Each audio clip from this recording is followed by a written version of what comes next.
Good morning, E1 World. I'm Ange Dounoucos, and I've had the distinct privilege of being associated with Environment One for well over 50 years now, and to be with some of the people who were with the company while I was still active and not retired as I am now, but to recapture some of the amazing concepts and ability to expand and solve problems worldwide. Thank you very much.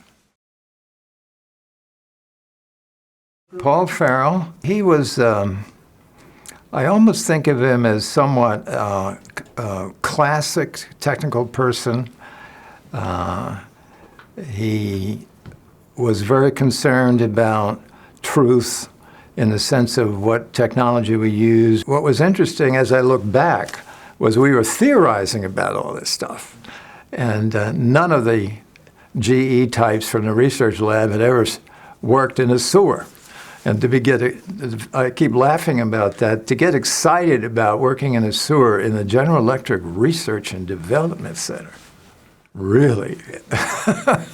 However, it turned out that it was such a significant problem that people said, you know, maybe those guys were all right. It seemed too radical.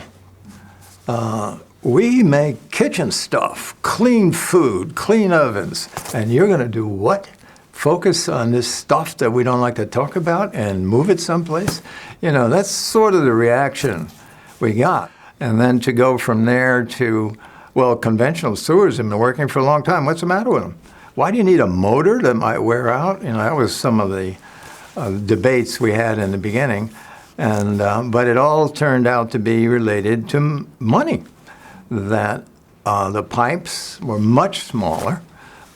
They could go long distances. The big difference was you could go up with an Environment One sewer. You did not have to always go down. Simple enough thought, but dramatic in cases of especially resort communities next to lakes, that, you know, the stuff wants to run down into the lake. Oops, can't have that. How far can we pump it away from the lake? Well, if we can get it over the top of the hill behind that house over there, it'll go downhill, you'll never see it again. Hallelujah. The people involved in those early days, Paul Farrell, myself, and a few others, you know, we were not heavy in background about creating mass production devices. And there's a lot more to it than the technology. Distribution, for goodness sakes. So there was a lot of uncertainty. We were very fortunate that the board of directors and some of the key shareholders liked the idea of putting a good-looking building on a good-looking piece of land. But in hindsight, a new business, technology, whatever, when it looks like it's sound, when it looks like it's going to last, and you do that with the subtle things in buildings, and how you do the landscaping. We were an environmental company. We better not have a plant in a hunk of crappy weeds. Part of the impression people get relates to whether they want to support your company and buy your stock, and we had that in mind. So we wanted to convince people they should be buying stock before we had any stock, which meant we had to convince them, A, you needed this product, B, there's a huge need for this product. We're still polluting the heck out of lakes, streams, rivers, and all the rest, and we got to do something about that.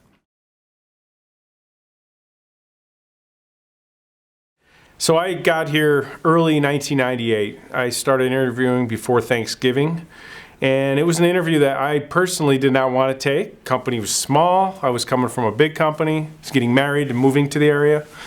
But the recruiter bribed me. He bought me dinner for my fiance and I didn't want to take it. And he said, you have to see these people. And I said, what's he talking about? So I started researching. I said, what do I got to lose? I'll come see this company. And when I walked in, I was amazed that people could be so excited about a wastewater collection company, a grinder pump company. You know, I was like, something about this. So when I came on board, I truly thought it would be a 2-year stint, and I've just exceeded 20 years now, and I have as much fire and passion as I had then, because we have a lot of work left to do. And what brought me here was people that care, unending market opportunity, growth, and Yeah, that's where I see E1 is today. We're just scratching the surface on this thing.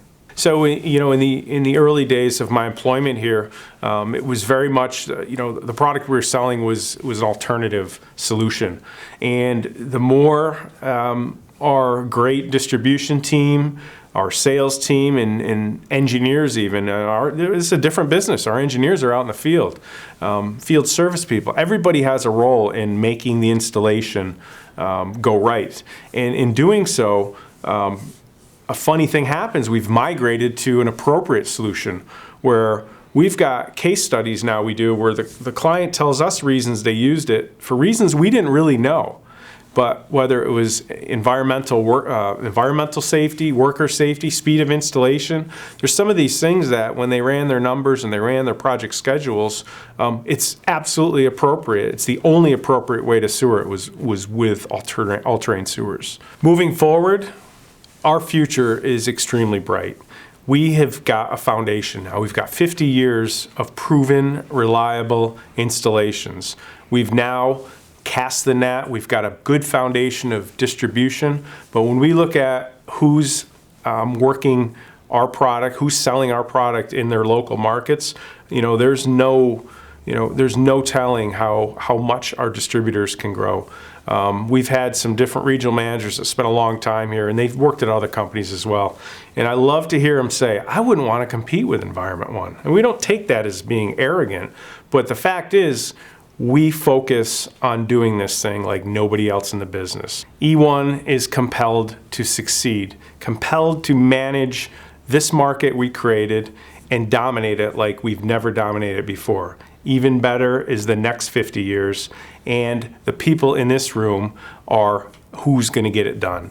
The distributors, the world-class distributors that work with Environment One and represent our products, they stock it, they sell it, they service it. That's how we're going to grow. So here we are at 50, compelled more than ever. Let's get after it.